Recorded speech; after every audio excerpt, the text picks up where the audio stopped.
ഈശോമിശിഹായിൽ ഏറെ സ്നേഹമുള്ള വികാരിയച്ച, പ്രിയമുള്ള മാതാപിതാക്കന്മാരെ, പ്രിയ സഹോദരി സഹോദരങ്ങളെ,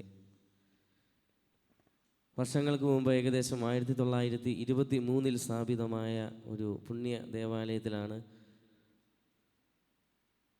മറ്റാർക്കും അവകാശപ്പെടാൻ പറ്റാത്ത രീതിയിലുള്ള ഒരു നാമധേയത്വം വിശുദ്ധ മിഖായേൽ പുണ്യവാൻ്റെ മിഖായേൽ മാലാഖയുടെ നാമധേയത്തിലുള്ള ഒരു ദേവാലയത്തിലാണ് ഞാൻ നിങ്ങളുമായിരിക്കുന്നത്.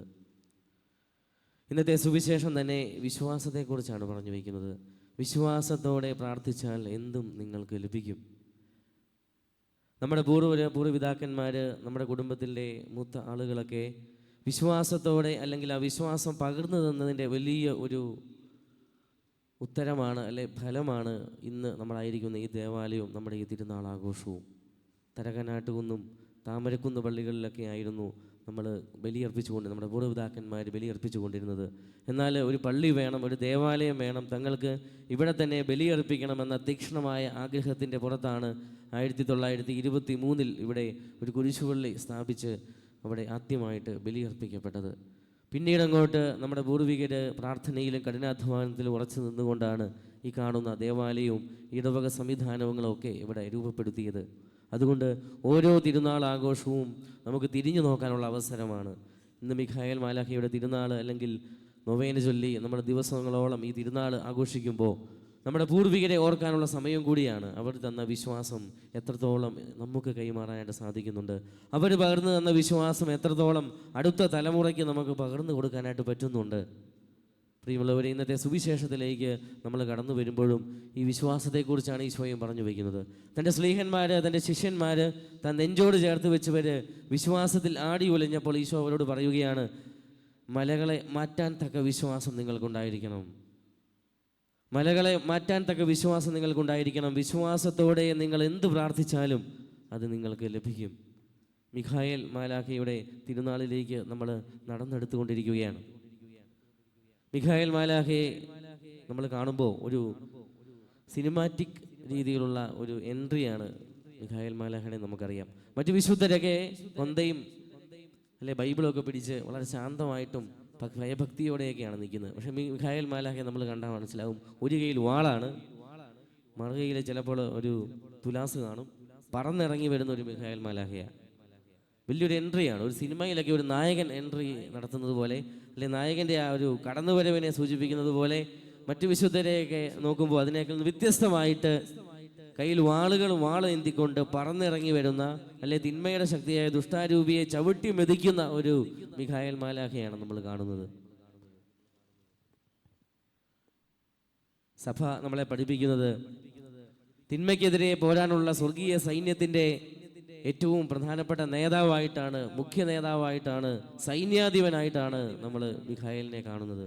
അതുപോലെ തിരുസഭയുടെ സംരക്ഷകനായിട്ടാണ് മിഖായേൽ മാലാഖയെ കാണുന്നത്, മിഖായേൽ എന്ന മുഖ്യദൂതനെ നമ്മൾ കാണുന്നത്. നിങ്ങൾ നൊവേന പ്രാർത്ഥിക്കുമ്പോഴൊക്കെ അതിനകത്ത് ഇതെല്ലാം പ്രാർത്ഥിക്കുന്നുണ്ട്. തിരുസഭയുടെ സംരക്ഷകനായ മിഖായേലെ, ദുഷ്ടാരൂപിയെ തകർക്കാനുള്ള സ്വർഗീയ സൈന്യത്തിൻ്റെ അധിപനെ, രാജകീയ പ്രഭുവെ എന്നൊക്കെ പറഞ്ഞാണ് നമ്മൾ നൊവേനയിൽ പ്രത്യേകമായിട്ട് മിഖായേലിനെ കുറിച്ച് പ്രാർത്ഥിക്കുന്നത്, മിഖായേലിനോട് പ്രാർത്ഥിക്കുന്നത്. വെളിപാടിൻ്റെ പുസ്തകത്തിലും സർപ്പത്തിൻ്റെ തലയെ തകർക്കുന്ന മുഖ്യ ദൂതനായിട്ടാണ് മിഖായേലിനെ നമ്മൾ കാണുന്നത്. യൂദാസിൻ്റെ ലേഖനത്തിലേക്ക് കടന്നു വരുമ്പോഴും ഇതുപോലെ തന്നെ നാരകീയ ശക്തികളെ തകർക്കുന്ന, അല്ലെങ്കിൽ തിന്മയുടെ ശക്തികളെ തകർക്കുന്ന ഒരു അധിപനായിട്ടാണ് മിഖായേലിനെ നമ്മൾ കാണുന്നത്. പ്രിയമുള്ളവരെ, മിഖായേൽ മാലാഖയെ വിശുദ്ധ ഗ്രന്ഥത്തിൻ്റെ പല ഭാഗങ്ങളിൽ നമ്മൾ കാണുന്നുണ്ട്. ലേഖനങ്ങളിലും പഴയ നിയമഭാഗത്തിലും ഒക്കെ വെളിപാടുകളിലും ഒക്കെ ഇത് കാണുന്നുണ്ട്. ഈ മിഖായേൽ മാലാഖയുടെ ഈ നാമധേയത്തിലുള്ള ഈ ദേവാലയത്തിൽ നമ്മൾ തിരുനാൾ ആഘോഷിക്കുമ്പോൾ ആദ്യമായിട്ട് തന്നെ തിരുനാളിൻ്റെ മംഗളങ്ങൾ നിങ്ങൾക്കെല്ലാവർക്കും ഞാൻ നേരുകയാണ്. ഇന്നത്തെ സുവിശേഷത്തിലേക്ക് നമ്മൾ കടന്നു വരുമ്പോൾ വിശ്വാസത്തെക്കുറിച്ചാണ് പറയുന്നത്. വിശ്വാസം എന്താണെന്ന് നമുക്കെല്ലാവർക്കും അറിയാം. 1-2 മാസങ്ങൾക്ക് മുൻപ് ഞാൻ കണ്ട ഒരു സംഭവം നിങ്ങളോട് ഞാൻ പങ്കുവയ്ക്കുകയാണ്. വഴിയരികിൽ ഒരു അമ്മച്ചി ഇരുന്ന് ലോട്ടറി വിൽക്കുകയാണ്. നമുക്കറിയാം, ഇപ്പം നമ്മൾ വഴിയിലോട്ട് ഇറങ്ങുമ്പോഴെല്ലാം ലോട്ടറി വിൽക്കുന്ന ആളുകളെ കാണാം. എന്തെങ്കിലും അംഗപരിമിതി ഉള്ളവരാണ് സാധാരണ ലോട്ടറി വിൽക്കുന്നതെന്നൊക്കെ നമുക്കറിയാം.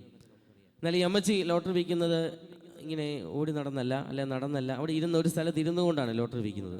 അപ്പോൾ ആ അമ്മച്ചിയുടെ അടുത്ത് എത്തിയപ്പോൾ മനസ്സിലായത്, അമ്മച്ചി ലോട്ടറി വിൽക്കുന്നത് കാഴ്ചയില്ലാത്ത ഒരാളായിട്ടാണ്. അതായത് കണ്ണുകൾക്ക് കാഴ്ചയില്ലാതെ റോഡിൻ്റെ അരികിലിരുന്ന് ഇങ്ങനെ ലോട്ടറി വെച്ചിരിക്കുകയാണ്.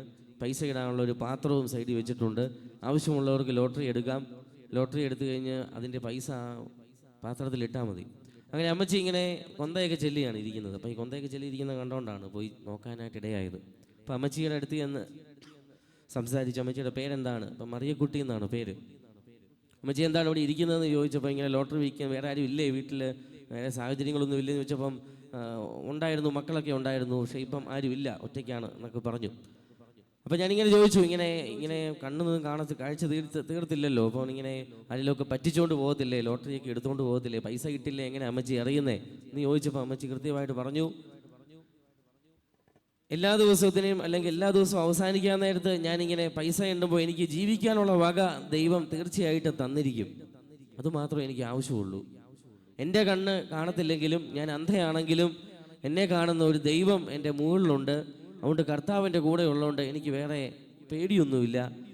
എനിക്ക് അന്നന്ന് ജീവിക്കാനുള്ള വക, ഓരോ ദിവസവും ആരുടെയും മുന്നിൽ കൈനീട്ടാതെ ജീവിക്കാനുള്ള വക ദൈവം എനിക്ക് തരുന്നുണ്ട്. അത് തീർച്ചയായിട്ടും ഇന്നും അങ്ങോട്ട് എന്നും നൽകും എന്ന ഒരു ഉറപ്പ് എനിക്കുണ്ട്. ആ ഒരു വിശ്വാസമാണ് അമ്മച്ചിയിൽ ഉണ്ടായിരുന്നത്. അതുകൊണ്ടാണ് അമ്മച്ചി ഒന്നും പേടിക്കാതെ ഒരു പാത്രമൊക്കെ അടുത്ത് വെച്ചുകൊണ്ട് ഇങ്ങനെ വളരെ ലളിതമായിട്ട് ലോട്ടറി വിറ്റത്. ആ അമ്മച്ചിയുടെ വിശ്വാസം വളരെ പ്രധാനപ്പെട്ട വിശ്വാസമാണ്. വലിയ അസാധ്യതകളുടെ നടുവിലാണ് അമ്മച്ചി ജീവിക്കുന്നത്. കാഴ്ചയില്ല, മുന്നോട്ടുള്ള ജീവിതം എങ്ങനെയാണെന്ന് അറിയില്ല, ആരൊക്കെയാണ് വരുന്നതെന്ന് അറിയത്തില്ല, എന്തൊക്കെയാണ് ചെയ്യുന്നതെന്ന് അറിയത്തില്ല, എത്രത്തോളം കച്ചവടം ഉണ്ടാവുമെന്ന് അറിയത്തില്ല. പക്ഷേ എല്ലാത്തിനും ഉപരിയായിട്ട് അമ്മച്ചിയെ നയിക്കുന്ന വലിയൊരു വിശ്വാസമുണ്ട്, ദൈവമായ കർത്താവിനുള്ള വിശ്വാസം. ഇന്നും ഇന്നലെയും എന്നെ വഴി നടത്തിയ ദൈവം, എന്നെ കുറവുകളില്ലാതെ പരിപാലിച്ച ദൈവം ഇനിയും അങ്ങോട്ട് എന്നെ നയിക്കുമെന്ന ഉറച്ച വിശ്വാസം. പ്രിയമുള്ളവരെ, ഈ വിശ്വാസമാണ് നമ്മുടെയും ഇന്നും എൻ്റെയും നിങ്ങളുടെയൊക്കെ ജീവിതത്തിൽ നമുക്കും വേണ്ടത്. നമ്മളൊക്കെ പലപ്പോഴും നമ്മുടെ സാധ്യതകളൊക്കെ അവസാനിക്കുന്നിടത്താണ് ദൈവത്തെ തേടി പോകുന്നത്. ഒരു സാധനം കാണാതെ പോയി, എല്ലായിടത്തും തപ്പി കിട്ടിയില്ല, അവസാനം അന്തോനീസ് വഴി ഈശോയുടെ അടുത്ത് നമ്മൾ ചെല്ലും. ഒരു പ്രശ്നം ജീവിതത്തിലുണ്ടായി, ഒരു പ്രതിസന്ധിയിലൂടെ നമ്മൾ കടന്നു പോകുമ്പോൾ ഉത്തരം കിട്ടാത്ത പല ചോദ്യങ്ങളും നമ്മുടെ ജീവിതത്തിലേക്ക് ഉയർന്നു വരുമ്പോൾ നമ്മൾ ഉത്തരം കിട്ടാനായിട്ട് പല സ്ഥലങ്ങളിൽ ചെല്ലും, പല ആളുകളുടെ അടുത്തെത്തും, പല ആളുകളെ നമ്മൾ കാണും. പക്ഷേ ഒന്നും ഉത്തരം കിട്ടാതെ വരുമ്പോൾ പിന്നെയും ദൈവത്തിൻ്റെ അടുത്തേക്ക് ഓടി വരും. ദൈവമേ പ്രവർത്തിക്കണമേ, അത്ഭുതം പ്രവർത്തിക്കണമേ. പ്രിയമുള്ളവരെ, കത്തോലിക്ക സഭയുടെ മതബോധന ഗ്രന്ഥം വിശ്വാസത്തെക്കുറിച്ച് പറഞ്ഞു വയ്ക്കുക. എന്താണ് വിശ്വാസം എന്ന് ചോദിക്കുമ്പോൾ നമ്മളൊക്കെ സാധാരണയായിട്ട് കേട്ടിട്ടുള്ളത് വചനങ്ങളുണ്ട്.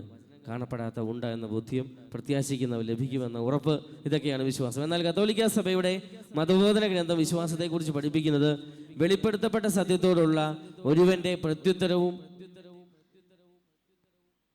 അവൻ്റെ മനോഭാവമാണ് വിശ്വാസം. വെളിപ്പെടുത്തപ്പെട്ട സത്യത്തോടുള്ള ഒരുവന്റെ പ്രത്യുത്തരവും അവൻ്റെ ജീവിതവുമാണ് വിശ്വാസം. എന്താണ് വെളിപ്പെടുത്തപ്പെട്ട സത്യം? നമുക്കറിയാം. ആരാണ് സത്യം? നമുക്കറിയാം. യോഹന്നാന്റെ സുവിശേഷം 1-ാം അധ്യായം 1-ാം വാക്യത്തിൽ പറയുന്നു, ആദിയിൽ വചനമുണ്ടായിരുന്നു, വചനം ദൈവത്തോടു കൂടെയായിരുന്നു, വചനം ദൈവമായിരുന്നു. ഈശോ മിശിഹായെ കുറിച്ചാണ് പറയുന്നത്. വചനം മാംസം ധരിച്ച ഈശോ മിശിഹായാണ് യഥാർത്ഥത്തിലുള്ള സത്യമുള്ള ദൈവം. ഈ സത്യദൈവത്തെ വിശ്വസിക്കുക എന്ന് പറഞ്ഞാൽ സത്യദൈവത്തോടുള്ള ഈ വെളിപ്പെടുത്തപ്പെട്ട സത്യത്തോടുള്ള നമ്മുടെ പ്രത്യുത്തരമാണ്, നമ്മുടെ മറുപടിയാണ്, നമ്മുടെ ഉത്തരമാണ്, നമ്മുടെ റെസ്പോൺസാണ് വിശ്വാസം. പ്രിയമുള്ളവരെ, അനുദിന ജീവിതത്തിൽ നമ്മൾ വിശ്വസിക്കുന്നു എന്ന് ഏറ്റുപറയുമ്പോൾ, നമ്മൾ വിശ്വാസ പ്രമാണമൊക്കെ ചെല്ലുമ്പോൾ ഒരു 12 കാര്യങ്ങളാണ് വിശ്വാസ പ്രമാണത്തിൽ നിങ്ങൾ പറയുന്നത്. ഇനിയുള്ള വിശ്വാസ പ്രമാണം ചെല്ലുമ്പോൾ അല്ലെ വീട്ടിൽ പോയിരുന്ന് വിശ്വാസ പ്രമാണം ഒന്ന് എടുത്തു വെച്ച് വായിച്ചു നോക്കണം. 12 കാര്യങ്ങളാണ് സഭയുടെ നാമത്തിൽ, സഭയിൽ നമ്മൾ വിശ്വസിക്കുന്നതായിട്ട് ഏറ്റുപറയുന്നത്. ഈ കാര്യങ്ങളെല്ലാം നമുക്ക് പൂർണ്ണമായിട്ടും വിശ്വസിക്കുന്നുണ്ടോ എന്ന് നമുക്കൊന്ന് ചിന്തിക്കാം. ഇതെല്ലാം നമുക്കറിയാം.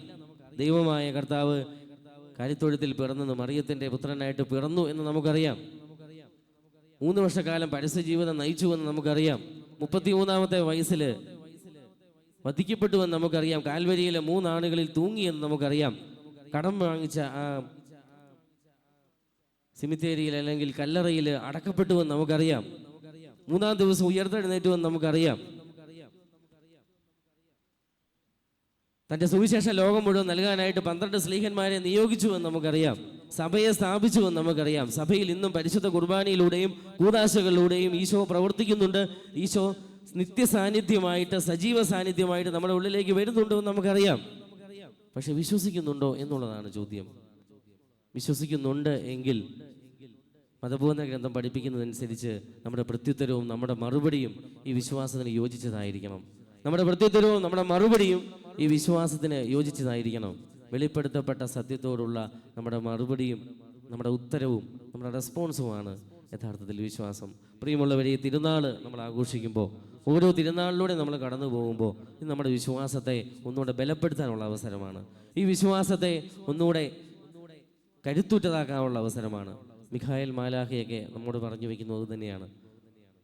പൈശാചിക ശക്തിയെ തകർക്കാനുള്ള, പൈശാചിക സ്വാധീനത്തെ തകർക്കാനുള്ള, അതുപോലെ തന്നെ ദുഷ്ടൻ്റെ എല്ലാവിധ നാരകീയ ശക്തികളിൽ നിന്നും അഭയം തരുന്ന, സംരക്ഷണം തരുന്ന ഒരു മധ്യസ്ഥനായിട്ടാണ് മിഖായേൽ മാലാഖ നമുക്കുള്ളത്. പക്ഷേ ഏത് ദുഷ്ടൻ്റെ ശക്തിയെ തകർക്കണമെങ്കിലും വിശ്വാസമാണ് നമുക്ക് വേണ്ടത്. ഈ കഴിഞ്ഞ ദിവസം ഒരു എക്സോസിസ്റ്റിനെ പരിചയപ്പെടാനിടയായി. അതായത് ഈ ഭൂതവേദ പിശാചുക്കളെയൊക്കെ ബഹിഷ്കരിക്കുന്ന ഒരു അച്ഛനെ കണ്ടു. അപ്പോൾ അച്ഛനോട് ചോദിച്ചു, അച്ഛാ, ഈ കൂടോത്രം ഇങ്ങനെയുള്ള സംഭവങ്ങളൊക്കെ ഉണ്ടല്ലോ, ഇതൊക്കെ നമുക്ക് വിശ്വാസമൊന്നും ഇല്ലെങ്കിലും നമ്മളിതെടുത്താൽ നമ്മളെ ബാധിക്കുമോ? അപ്പം അച്ഛനോട് പറഞ്ഞു, സാധാരണയായിട്ട് കൂടോത്രം ചെയ്യുന്ന മുട്ട, കോഴിത്തല ഇങ്ങനെയുള്ള സാധനങ്ങളിലാണ്. അപ്പം അച്ഛന് ദൈവത്തിലാണ് പരിപൂർണമായ വിശ്വാസമെങ്കിൽ ആ വീട്ടിൽ പോയി ആ മുട്ട പൊരിച്ച് കഴിച്ചു, ഒരു കുഴപ്പമുണ്ടാകത്തില്ല എന്ന് പറഞ്ഞു. ദൈവത്തിലാണ് വിശ്വാസമെങ്കിൽ ഒരു കൂടോത്രവും ഒരു നാരകീയ ശക്തിയും ഒരു തിന്മയുടെ സ്വാധീനവും നമ്മളെ അടിമയാക്കത്തില്ല എന്നാണ് അച്ഛൻ പറഞ്ഞു വെച്ചത്. അതായത് നമ്മൾ എന്തിൽ വിശ്വസിക്കുന്നോ അതിലാണ് നമ്മളതിൻ്റെ യഥാർത്ഥത്തിൽ അതിൽ ആശ്രയിക്കുന്നത്. പ്രത്യേകിച്ച് നമ്മൾ തിന്മയുടെ ശക്തിയെ ഭയപ്പെടുന്നുണ്ടെങ്കിൽ നമ്മൾ അറിയാതെയും അതിൽ വിശ്വസിക്കുന്നുണ്ട് എന്നർത്ഥം. നമ്മുടെ നാരകീയ ശക്തികളെ, നമ്മൾ എന്തെങ്കിലുമൊക്കെ തിന്മയുടെ ശക്തികളെ ഭയപ്പെടുന്നുണ്ടെങ്കിൽ അറിയാതെയോ നമ്മളിതിൽ വിശ്വസിക്കുന്നുണ്ടെന്ന അർത്ഥം. അതുകൊണ്ട് നമ്മൾ വിശ്വസിക്കുന്നത് തീർച്ചയായിട്ടും ദൈവത്തിലായിരിക്കണം, ഈശോമിശിഹായിലായിരിക്കണം. നമ്മിൽ വസിക്കുന്ന, നമ്മുടെ ഹൃദയങ്ങളെ ഭരിക്കുന്ന, നമ്മുടെ ശരീരത്തിലേക്ക് കടന്നു വരുന്ന, നമ്മുടെ ജീവിതത്തിൻ്റെ ഭാഗമായി തീരുന്ന ഈശോമിശിഹായി നമ്മൾ വിശ്വസിച്ചാൽ മറ്റൊരു നാരകീയ ശക്തിക്കും നമ്മെ തോൽപ്പിക്കാനാവില്ല. പ്രിയമുള്ളവരെ, ഈ തിരുനാൾ നമ്മൾ ആഘോഷിക്കുമ്പോൾ വിശുദ്ധ മിഖായേലിൻ്റെ മധ്യസ്ഥം നമുക്ക് അപേക്ഷിക്കാം. തിരുസഭയുടെ സംരക്ഷകനായിട്ടുള്ള മിഖായേൽ മാലാഖയെ തിരുസഭയ്ക്ക് വേണ്ടി മധ്യസ്ഥം വഹിച്ച് പ്രാർത്ഥിക്കണമേ. നമ്മുടെ ജീവിതത്തിൽ എല്ലാ നാരകീയ ശക്തികളിൽ നിന്നും, തിന്മയുടെ എല്ലാ സ്വാധീനങ്ങളിൽ നിന്നും അതിനെ പരാജയപ്പെടുത്തുവാനുള്ള കൃപ അങ്ങയുടെ മധ്യസ്ഥം വഴി നമുക്ക് ഉണ്ടാകണമേ എന്ന് ആത്മാർത്ഥമായിട്ട് നമുക്ക് പ്രാർത്ഥിക്കാം. അതുപോലെ തന്നെ വിശ്വാസം എന്നത് അനുദിന ജീവിതത്തിൽ നമ്മൾ കൊടുക്കുന്ന ഉത്തരമാണ്. ഈശോമിശിഹായിക്ക് സഭയിൽ നമ്മൾ കൊടുക്കുന്ന ഉത്തരമാണ്. പരിശുദ്ധ കുർബാനയിലൂടെ നമ്മൾ കൊടുക്കുന്ന ഉത്തരമാണ് വിശ്വാസം. ഈ വിശ്വാസം അഭംഗുരം കാത്തു സൂക്ഷിക്കാൻ ഓരോ തിരുനാൾ കഴിയുമ്പോഴും ഈ വിശ്വാസം കൂടുതൽ ശക്തി പ്രാപിക്കാനായിട്ട് സാധിക്കട്ടെ. അതിനായിട്ട് നമുക്ക് ഈ പരിശുദ്ധ കുർബാനയിൽ ആത്മാർത്ഥമായിട്ട് പ്രാർത്ഥിക്കാം. ദൈവ തിരുനാമത്തിന് മഹത്വം ഉണ്ടാകട്ടെ.